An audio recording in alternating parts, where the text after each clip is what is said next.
찬송가 259장, 찬송가 259장 찬송 부르시겠습니다.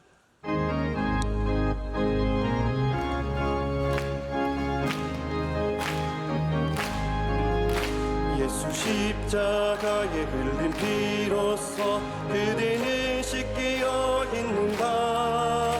걸어 움직이게 하는 능력을 그대는 잠을 취하는가. 예수의 보혈로 그대는 씻기어 있는가. 마음속에 여러 가지 죄악이 깨끗이 씻기어 있는가. 아멘. 오늘 우리에게 주신 하나님의 말씀은 신약성경 고린도후서 11장 29절에서 33절까지 말씀입니다. 신약성경 298쪽에 있는 고린도후서 11장 29절에서 33절까지 말씀입니다. 이제 이 말씀을 저와 여러분이 한 절씩 교독하고 마지막 절은 합독하겠습니다. 제가 먼저 읽겠습니다. 누가 약하면 내가 약하지 아니하며 누가 실족하게 되면 내가 애타지 아니하더냐.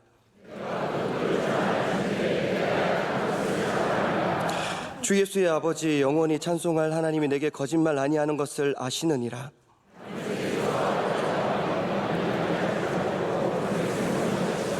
함께요. 나는 광주리를 타고 들창문으로 성벽을 내려가 그 손에서 벗어났노라. 아멘. 특순 시간입니다. 결혼 예식부와 35교구 구역장들께서 특순으로 하나님께 영광 돌리고 이어서 교회 사랑하는 찬양대가 찬양으로 하나님께 영광 돌리겠습니다.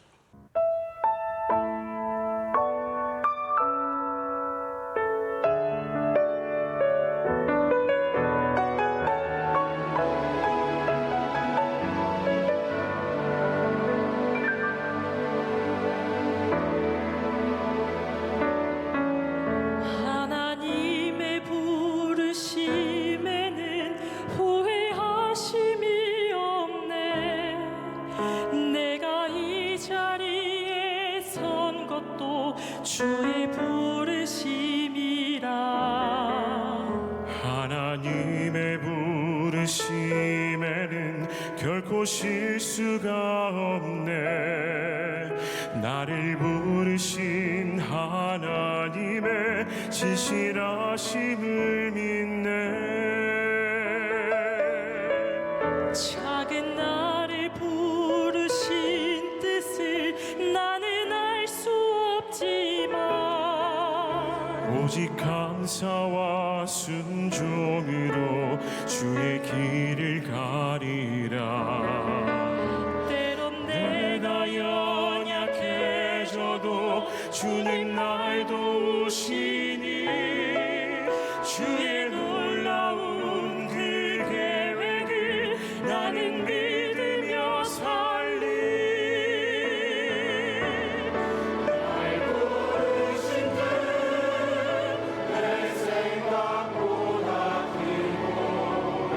날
네, 이제 말씀으로 은혜 받는 시간입니다. 이 시간 담임 목사님께서 나는 도망가던 사람이었습니다.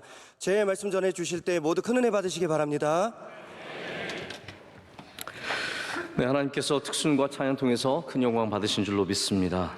자, 오늘 제목은 나는 도망가던 사람이었습니다입니다. 이제 바울이 그렇게 고백하는 거죠. 나는 정복자가 아니라, 나는 대단한 승리자가 아니라, 나는 원래 도망가는 사람이었습니다. 다메섹성에서 들창문을 열고 내려가던 사람입니다. 누가 나 잡을까봐 도망치던 사람입니다. 여러분, 도망치던 사람도 하나님께 쓰임 받을 수 있을까요? 우리 연약한 사람들, 부족한 사람들, 심지어는 이런 거에 있어서 겁내며 두려워했던 사람들이 하나님께 쓰임 받을 수 있을까요? 우리는 막연히 담대한 사람, 능력 있는 사람, 누구와 맞서든 이길 수 있는 그런 사람들이 쓰임 받는 것 같지만 성경의 이야기는 전혀 그렇지 않습니다. 성경의 이야기는 이렇게 연약한 사람들, 도망치던 사람들, 부족한 사람들이 다 하나님께 쓰임받는 이야기입니다. 오늘도 여러분이 어떠한 삶의 자리에 있든 우리 하나님께서 여러분을 사용해 주시고 은혜를 주실 줄로 믿습니다. 우리가 그리스도 안에서 갖는 공로라는 게 무엇이겠습니까? 우리나라 문화가 그렇습니다. 사람의 문화가 그렇습니다. 우리나라뿐만 아니라 모든 사람의 문화가 공을 세우는 것을 굉장히 중요하게 여깁니다. 내가 공로자라는 것, 나에게 공이 있다라는 것이 얼마나 큰 자부심이며 자랑인지 모릅니다. 제가 설교 준비할 때는 아직까지 발사가 안 됐는데 누리호를 오늘 발사한다 그랬거든요. 성공했습니까? 실패했습니까? 이건 연기죠. 그러면 실패에 가까운 거네요. 네. 이거는 늘 뭐 이렇게 인공위성 쏜다 그러면 제때 딱 그 정해진 시간에 쏘는 법이 별로 없기 때문에 오늘 쏜다고 했는데 아마 이제 뭔가 또 문제를 발견했겠죠. 이제 우리나라가 인공위성을 올리는 나라가 됐습니다. 이거 성공하고 말했으면 참 멋있었을 텐데, 근데 지금으로부터 54년 전에 1969년 7월 20일에 아폴로 11호가 달에 착륙했었습니다. 여러분, 10년 전도 아니고요, 30년 전도 아니고 54년 전에 이미 미국은 달에 착륙을 했다라는 거죠. 그때 닐 암스트롱이라는 분이 가장 먼저 달에 내렸던 것을 우리가 기억을 하고 있습니다. 이게 워낙 특별한 일이라서, 또 이게 워낙 대단한 일이고 워낙 오래전에 일어났던 위대한 일이라서 지금도 달 착륙을 거짓말로 믿고 있는 사람들이 있습니다. 다 조작한 거다. 이제 그래서 그런 가짜 뉴스에 빠져 사는 사람들이 있죠. 이렇게 가장 먼저 도착한 사람들, 공을 세운 사람들은 영원히 인류 역사에 남습니다. 우린 그 다음에 누가 달에 착륙했는지 아무 관심이 없습니다. 여러분, 그 다음에 누가 갔는지 아세요? 5번째 간 사람 이름 아세요? 10번째 간 사람 이름 아세요? 우리는 오직 닐 암스트롱은 알아요. 그분이 그 재즈 노래하셨던 암스트롱이랑은 다른 분이죠. I see the... 그 사람이랑 다른 분이죠. 네. 네. 우리는 닐 암스트롱은 영원히 기억하는 겁니다. 그래서 뭐든지 가장 먼저 했던 사람들, 공로를 세운 사람들은 영원토록 스스로도 그것에 대한 자부심이 있습니다. 근데 오늘 말씀을 보십시오. 바울은 자기가 어떤 것에 대해서도 자부심을 내보이지 않습니다. 내가 이런 것을 만들었고, 내가 이런 것을 세웠고, 내가 에베소에 두란노 서원을 세워서 그렇게 많은 사람들을 길러냈고, 저희 소위 말하는 좀 깨어있는 의식 있는 목회자들도 종종 교제하고 그분들의 이야기를 보고 그분들의 뭐 인스타그램 SNS 같은 거 보면은 결국은 자기 공로를 얼마나 다들 내세우는지 모릅니다. 내가 이런 사람이고 이런 걸 했고 이런 책을 썼고 이러한 사람들과 교제하고, 얼마나 사람들이 자기의 공로에 대해서 큰 자부심을 갖고 얘기하는지 모릅니다. 근데 바울은 오늘 우리 고린도 후서에서 단 한 번도 자기가 세운 공로에 대해서 얘기하지 않습니다. 에베레스트를 가장 먼저 오른 사람 여러분 아시죠? 힐러리 경 아닙니까? 뉴질랜드의 힐러리 경입니다. 그런데 요즘에는 이 역사 수정이 많습니다. 이렇게 백인 위주로 된 역사 맞지 않다는 거죠. 그래서 이 히말라야에 가장 처음 오른 사람은, 에베레스트에 가장 처음 오른 사람은 그 지역 사람, 셰르파였던 텐징 노르가이라고 하는 사람이라고 다시 알려지고 있습니다. 내가 먼저, 그래서 이 노르가이가 죽으면서 정말 하늘에 두고 맹세하건대 내가 먼저 올라갔다, 이렇게 얘기를 하고 죽었어요. 그러니까 이 셰르파도 남들이 알아주지 않아도 내가 먼저 올라갔다는 것이, 그것이 자기의 마지막 영예였다라는 겁니다.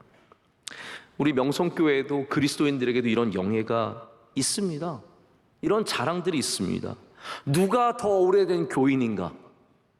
민증 까바처럼, 등록증 까바, 교적 까바, 내가 더 일찍 왔어. 내가 왔을 때는 원로 목사님이 젊으셔가지고 흰머리 하나 없을 때 내가 왔어, 이렇게 말씀하시는 분이 있고, 나는 피닉스 상가 출신이야. 그럼 피닉스 상가 출신 있으세요? 네, 얼마나, 한번 손 들어보세요. 나는 피닉스 상가 출신이야. 이거 보세요.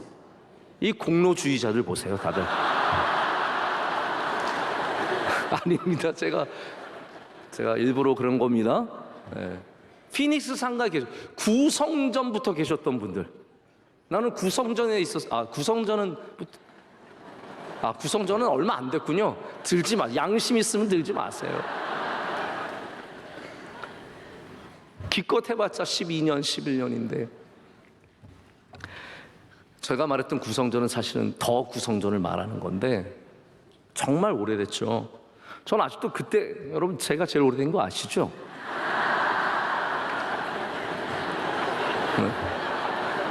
그 옛날 구성전에 500번 종점의 흥우상가에 제가 역사의 증인입니다. 우리 톱밥 가루 넣으면서 저녁 예배 드렸던 때, 우리 겨울에 그 날로 막 매캐한 연기가 가득한데 예배 드렸던 다 경험했죠.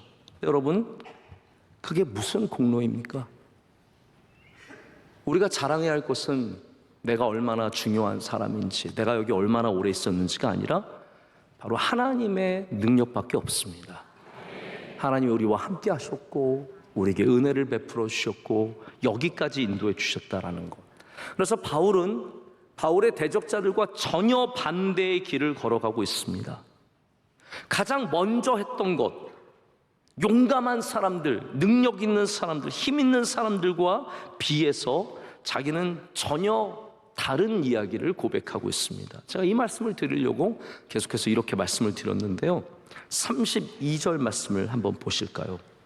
오늘 32절과 33절 말씀을 보면 바울이 무엇을 자랑하는지를 볼 수 있습니다. 우리 다 함께 한 목소리 읽겠습니다. 다메섹에서 아레다 왕의 고관이 나를 잡으려고 다메섹 성을 지켰으나 나는 광주리를 타고 들창문으로 성벽을 내려가 그 손에서 벗어났노라. 아멘. 여기서 우리는 바울의 어떤 회심과 바울의 역사의 퍼즐 하나를 찾습니다. 여러분 이건 상식적으로 아시면 좋은데 사도행전은 바울 전기가 아닙니다. 마치 누가복음이 예수님의 어떠한 복음의 모든 기록을 담고 있듯이 사도행전이 바울의 기록을 담고 있다고 생각하면 착각하신 겁니다.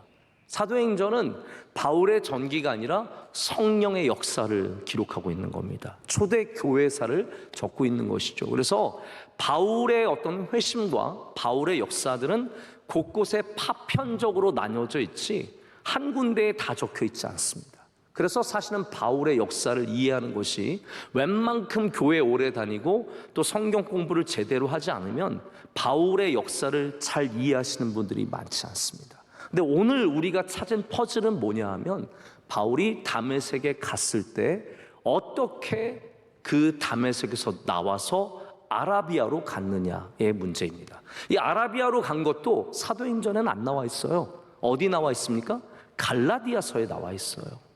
그래서 갈라디아서에 나와 있는 것을 통해서 우리가 다메섹에서 바울이 바로 아라비아로 가서 그곳에서 수년 동안 하나님이 주신 훈련을 받고 다시 그가 돌아가서 머물러 있다가 그 다음에 바나바가 그를 데리러 와서 그때부터 이제 안디옥에 등장을 하고 예루살렘 교회를 이렇게 왔다 갔다 하는 일들이 시작이 되는 겁니다. 근데 다메섹에서 도망을 갔는데요, 오늘 말씀을 들어보니까 사도행전에 나오지 않은 이 기록에는 바울이 다메섹에 있을 때 뭐 여러분 잘 아시는 사건이죠. 예수님 제자들 잡으러 올라가다가 예수님 만나서 사울아 사울아 네가 어찌하여 나를 이렇게 핍박하냐라고 하신 다음에 사울이 눈이 멀죠.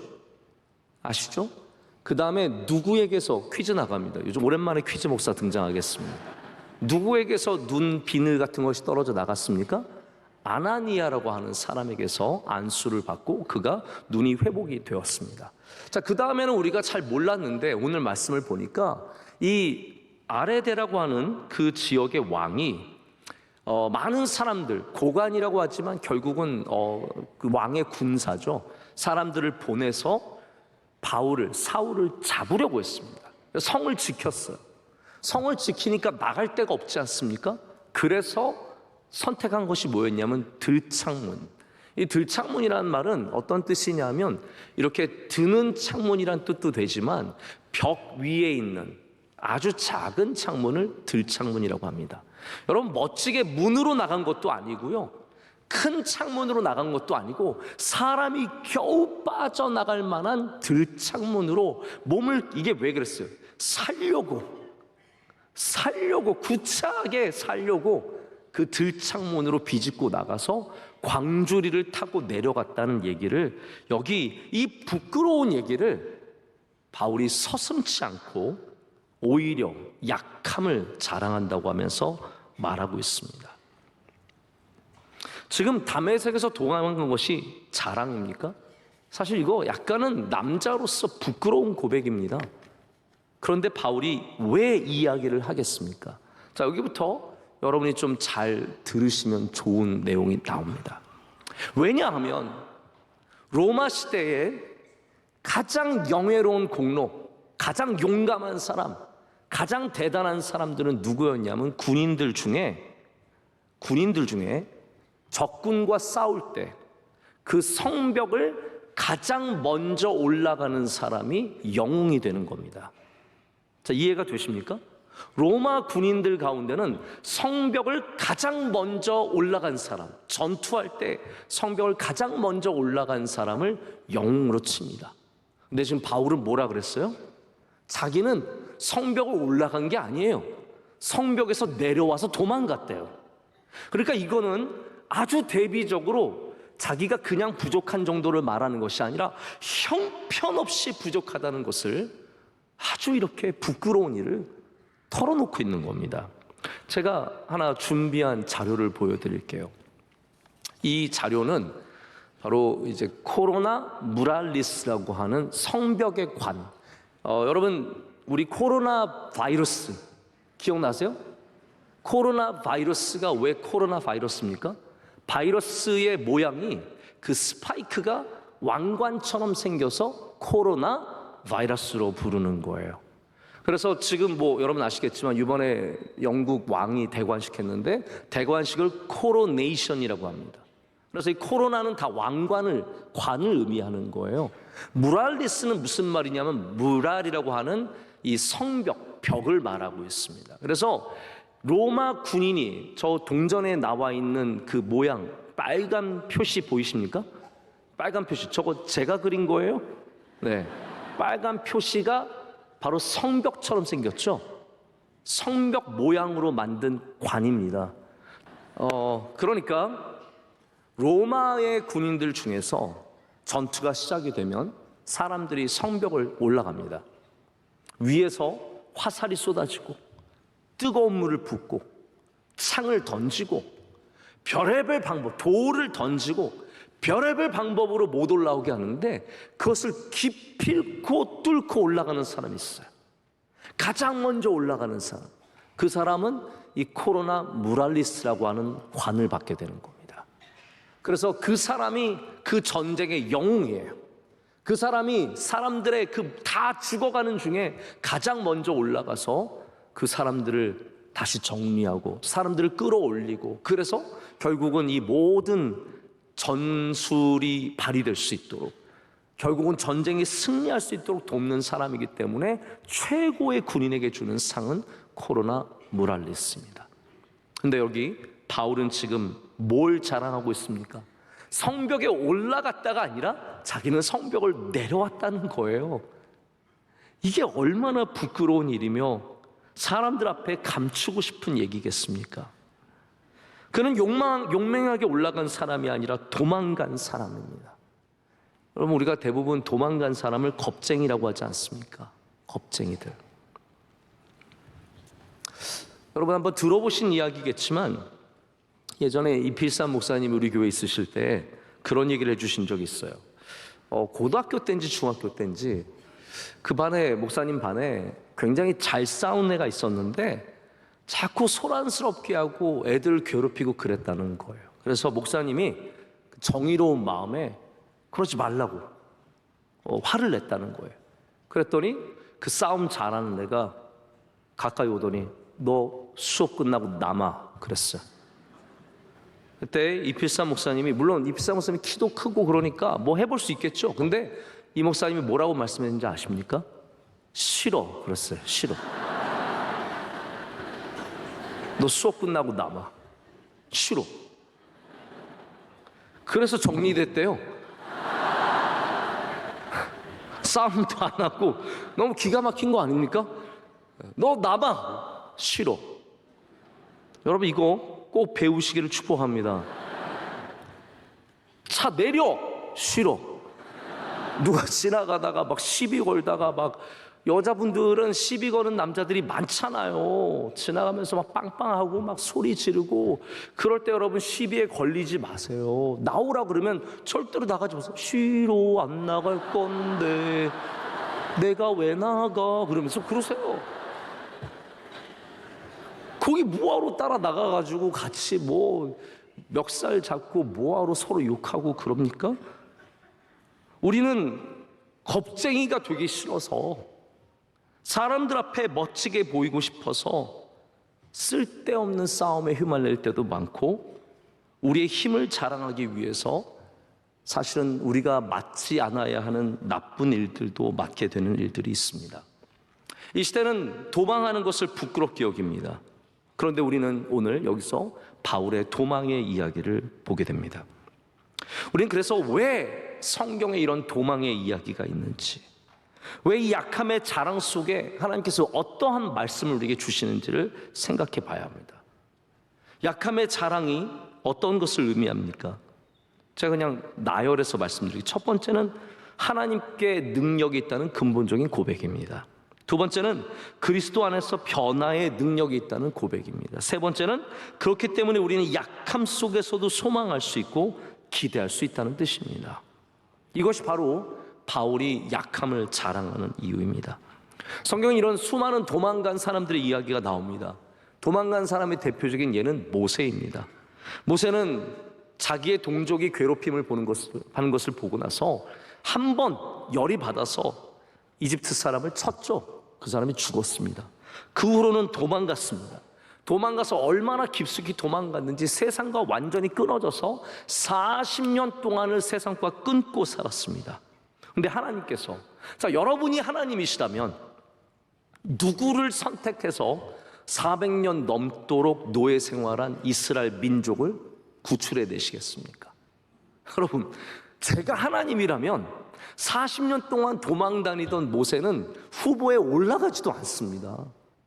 도망간 사람을 뭐하러, 이런 아무 능력 없는 사람을 뭐하러, 게다가 말도 못하는 사람을 뭐하러 쓰시겠습니까?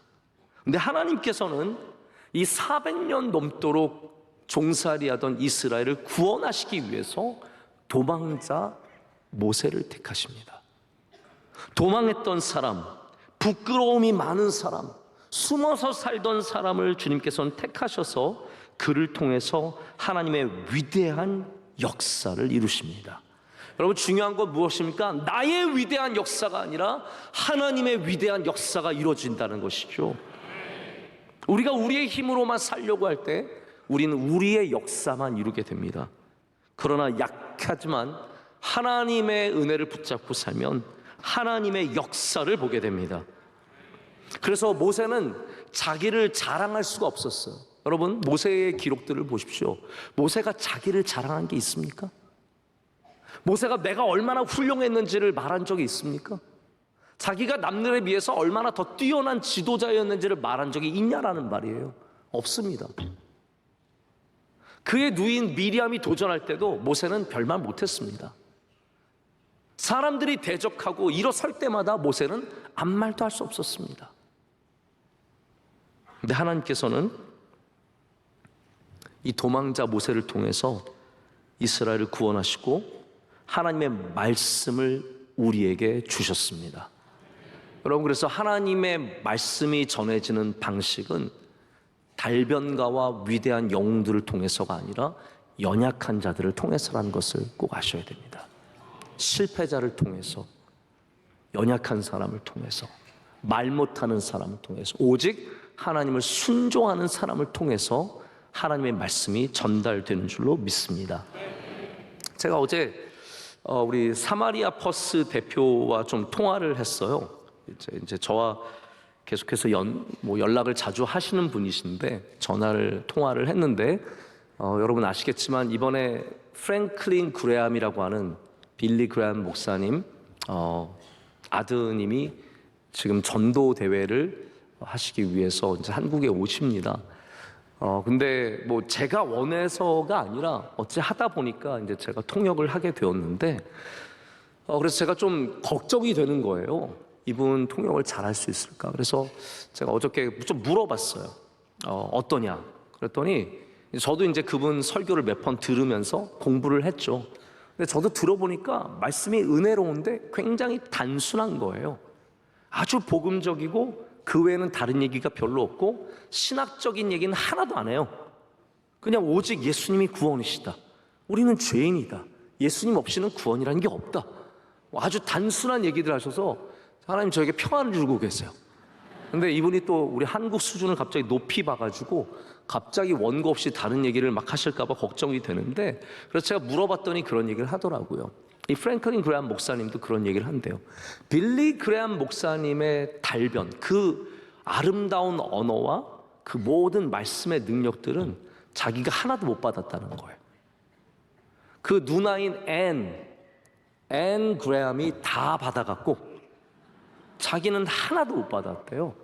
그래서 프랭클린 그레함 목사님이 설교를 막 하는 걸 그렇게 좋아하지 않는데 늘 부끄럽고 어렵고, 근데 놀라운 것은 무엇입니까? 부끄럽고 어렵고 말을 못해도 구원의 역사가 일어난다라는 거예요. 구원의 역사는 나의 능력에 있는 것이 아니라 하나님의 복음에 있기 때문입니다. 우리가 해야 되는 것이 무엇입니까? 여러분, 전도할 때 내가 누구를 설득한다 생각하지 마세요. 나는 말을 잘해서 설득했어. 아니에요. 성령께서 역사하신 거예요. 근데 우리는 내가 뭔가 설득력을 갖고 대단한 능력을 갖고 말씀을 전해야만, 뭔가 이 사람 마음을 확 바꿔놔야만 이 사람이 복음을 받아들인다고 생각을 하죠. 아닙니다. 여러분, 밤새 설득해도 복음이 안 들어갈 수 있고요. 너 교회 좀 나와봐 한마디에도 성령의 역사로 나올 수 있는 것입니다. 그래서 우리는 우리가 강해지는 것보다 우리의 약함 속에 역사하시는 하나님을 신뢰해야 합니다. 오래전에 우리 한국교회 부흥을 이루신, 우리 한국교회 좋은 영향력을 가지신 목사님들을 조사한 분이 그 연구 결과를 발표한 적이 있습니다.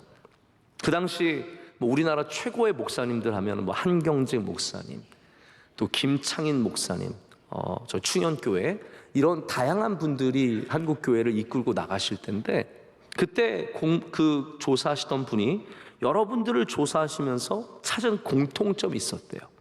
모든 영향력 있는 목회자들의 특징이 폐병을 앓았다는 거예요. 정말입니다. 한국의 좋은 목사님들 모든 분들의 공통점이, 심지어는 조용기 목사님조차 다 폐병을, 심지어는 제가 제 입으로 말을 못하겠습니다. 다 폐병이 걸린다고 좋은 목회자가 되는 건 아니에요. 그러나 분명한 것은 하나님께서 연약한 자를 쓰신다라는 겁니다. 약함이 하나님의 도구입니다. 왜냐하면 하나님은 강하시기 때문에 약함은 전혀 문제가 안 됩니다. 우리의 약함과 우리의 무식함과 우리의 부족함과 우리의 건강의 약함, 이 모든 것들은 하나님 앞에 아무런 방해가 되지 않습니다. 왜냐하면 하나님은 전지전능하시고 하나님은 능력이 있으시기 때문에 하나님은 오히려 기꺼이 이런 자들을 통해서 하나님의 영광을 나타내시는 겁니다. 우리 고린도후서에 참 약함에 대한 말씀이 많이 알려진 말씀이 있는데, 그 가운데 우리가 작년 3월 특별새벽 집회 때 우리 토기장이 하나님에 대한 말씀을 통해서 질그릇에 대한 말씀을 들은 적이 있습니다. 우리가 이 보배를 질그릇에 가졌으니 이는 심히 큰 능력이 하나님께 있고 우리에게 있지 아니함을 알게 하려 함이라. 아멘. 그럼 평생 이 고백이 함께 하시기를 축복합니다. 우리가 이 질그릇의 보배를 가졌어요. 우리가 대단한 그릇에, 화려한 그릇에 가진 것이 아니라 연약한 질그릇에, 보잘것없는 질그릇에 보배를 가진 이유는 능력이 하나님께 있고 우리에게 있지 않다라는 것을 알게 하려 함이라는 거예요. 아는 분은 복이 있는 줄로 믿습니다. 하나님께서는 약함을 통해서 끊임없이 역사했습니다. 대표적인 예가 야곱입니다. 여러분, 아브라함은 한마디로 위대한 사람이에요. 근데 여러분, 야곱을 향해서 위대하다고 말할 수 있으십니까? 그 웬만하면은 야곱 보고 위대하다는 말은 안 하거든요. 야곱 보고 뭐 쪼잔하다 이런 말은 해도 야곱 보고 위대하다는 말은 안 합니다. 그럼에도 불구하고 하나님께서는 이 약한 야곱을 통해서 이스라엘을 세우셨습니다. 야곱의 또 다른 이름이 이스라엘 아닙니까? 내가 너를 더 이상 야곱으로 부르지 않겠다고 하나님께서 말씀하시고 너는 지금부터 이스라엘이라고 말씀하셨어요. 그래서 하나님의 백성은 이스라엘입니다. 그래서 우리가 생각하는 것보다 야곱은 훨씬 더 위대한 사람입니다. 이스라엘의 뜻이 무엇입니까? 하나님께서 싸우셨다는 뜻이에요. 근데 누가 이겼습니까? 헷갈리시죠? 야곱이 이긴 거예요.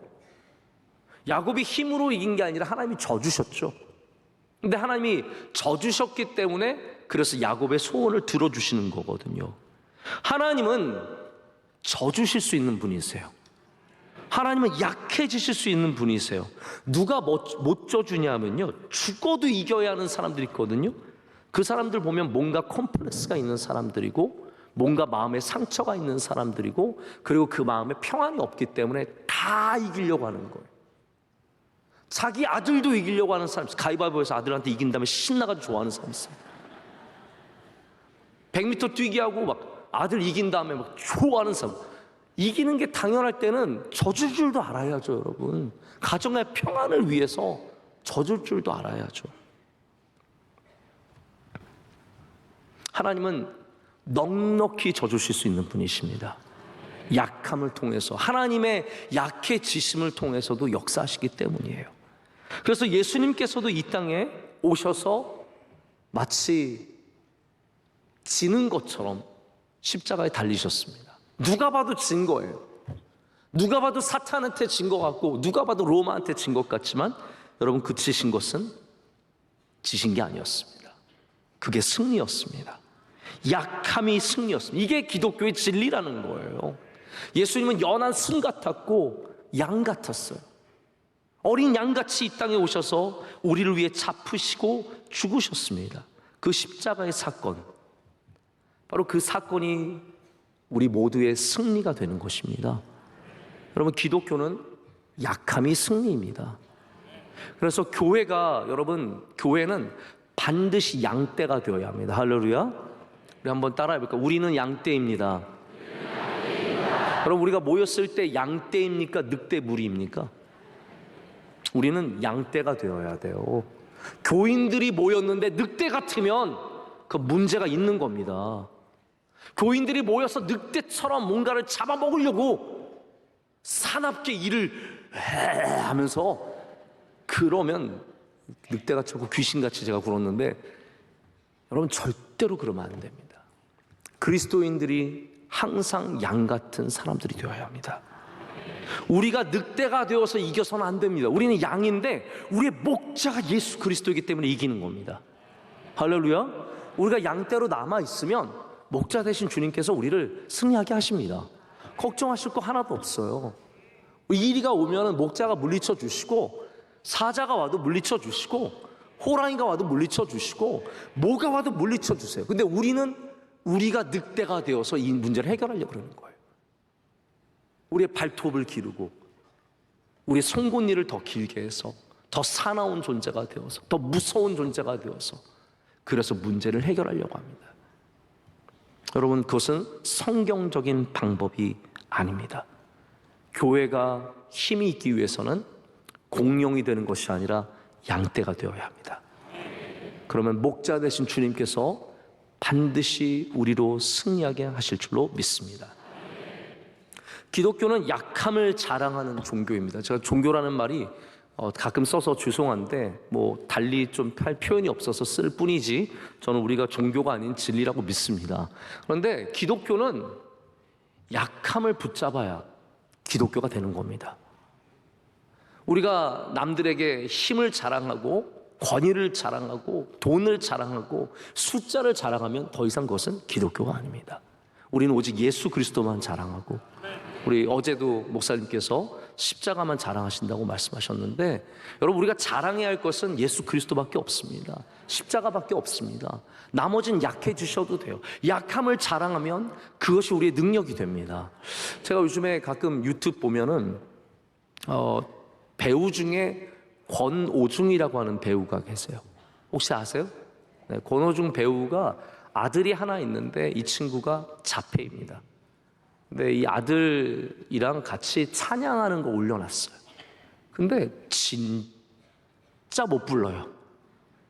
둘이 부르는데 노래를 정말 못 불러요. 권오중도 잘 못 부르고, 저는 아빠라도 좀 잘 부르면 좋겠는데 아빠도 보니까 못 불러요. 아들도 못 불러요. 근데 둘이 열심히 불러요. 너무 은혜가 돼요. 너무 은혜가 돼요. 그 아들을 부끄러워하지 않고 그 아들과 함께 우리 찬양할까? 찬양하는데 그게 그렇게 은혜가 되고 그렇게 위로가 되고 그렇게 능력이 됩니다. 여러분, 언제부터 우리가 좋은 것만 보여줘서 능력을 자랑했습니까? 우리 그리스도인은 연약함을 보일 수 있는 사람들이 되어야 합니다. 할렐루야. 연약함을 감추기보다 연약함을 보이십시오. 어떤 분은 얼굴에 점 하나 때문에 평생을 이루고 다니시는 분 계세요. 내가 여기에 점이 있어. 이걸 살짝 숙이면 여기가 접혀가지고 없어져요.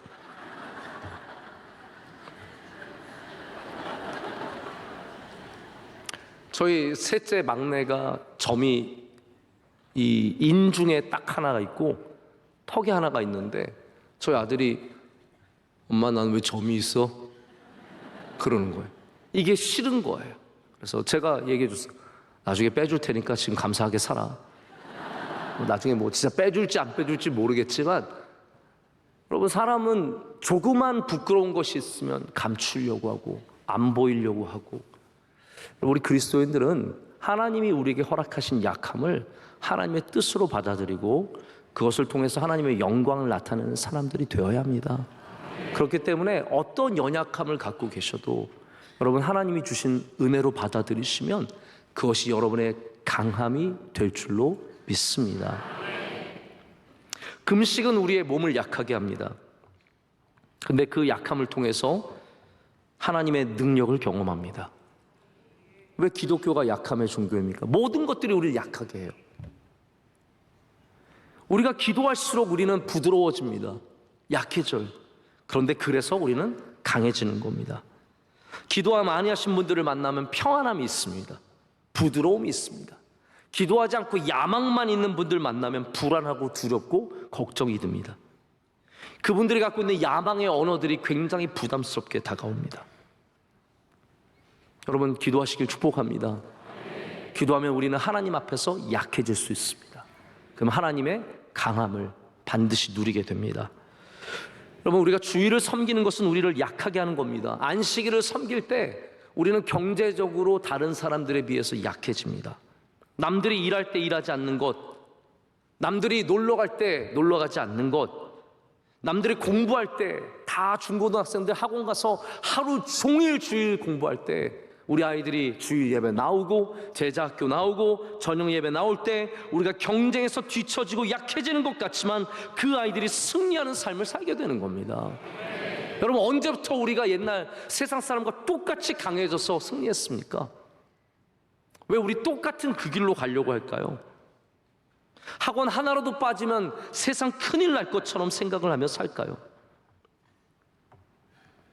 우리 그리스도인들은 지금도 의도적으로 약함의 시대를 살고 있습니다. 교인들은 직장에서 눈치를 봅니다. 우리는 약자입니다. 내가 교회 다닌다는 말로 무엇을 설득할 수가 없습니다. 교회 다닌다고 하면 사람들은 비난하고 우습게 여깁니다.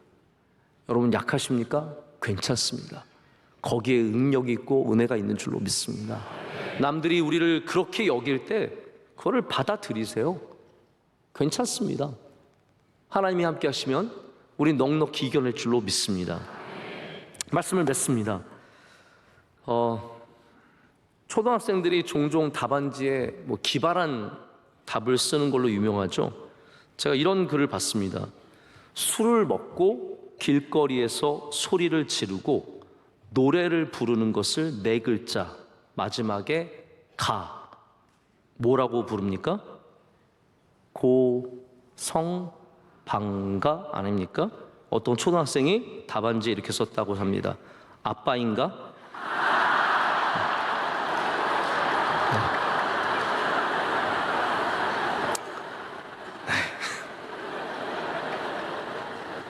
그러니까 집에 들어오실 때 제발 소리 지르고 노래 부르면서 들어오지 마세요. 아빠인가? 네. 고성방가가 아니라. 우리들의 아빠들은 어떤 모습으로 자녀들에게 보이는가요? 이게 그렇게 보였기 때문 아니겠습니까? 우리 아버지들이 그렇게 보였기 때문에 자연스럽게 아빠인가가 나오는 거죠. 그렇다면 여러분, 우리 교회는 지금 어떠한 모습으로 보이고 있을까요? 우리 교인들은 어떠한 모습으로 보이고 있을까요? 우리 명성교회는 어떠한 모습으로 보일까요? 우리는 약해 보여야 합니다. 우리는 약함을 자랑해야 합니다. 주님만 강하시고 우리는 약해질 때, 도망자처럼 보일 때, 성벽을 올라간 코로나 무랄리스를 얻은 군사가 아니라 성벽을 들창문을 열고 바구니를 타고 도망쳤던 바울처럼 보일 때 주님이 빛나시고 주님의 능력이 나타나고 여러분의 가정과 우리 교회와 우리 삶 가운데 주의 뜻이, 주의 그 놀랍고 아름다운 뜻이 빛나게 나타날 줄 믿습니다. 우리 함께 찬양하시겠습니다.